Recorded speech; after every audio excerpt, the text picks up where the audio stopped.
Data ingestion. You've probably heard this word, or you've probably made a request to a data ingestion API, but you never really understood what it does. A data ingestion API is basically an interface or an endpoint that listens for external applications, systems, or devices to send data into a centralized system or platform with the core purpose of processing, analysis, and storage. Ingestion APIs are very common in analytics or IoT, Internet of Things. For example, let's use Spotify. Based on Spotify's engineering docs, it's reasonable to infer that they use some sort of ingestion API. When you click on an artist, play, pause, or skip a song, or search for an artist, those are all called events, and those events are sent to a data ingestion API that puts those events in a queue to later be processed and cleaned up and later stored in one of Spotify's data pipelines. These stored events are what's used for your Spotify recommendation or to show you your Spotify Wrapped at the end of the year. Also, the highly praised Spotify recommendation algorithm is built on data collected from ingestion APIs. And some of you might be asking, what's the difference between a data ingestion API and a regular post API endpoint?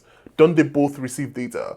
Well, you'll be right, but the difference is the intent. A regular post request will take data with the intent to create or update already existing data that the client will eventually read later. But a data ingestion API receives high volume of data that is only appended and never read back directly. Think of it as a term that has technical differences. If you tell me or any engineer that you built a post API endpoint and you built a data ingestion API, those will mean two different things to me. Make sure you follow for more.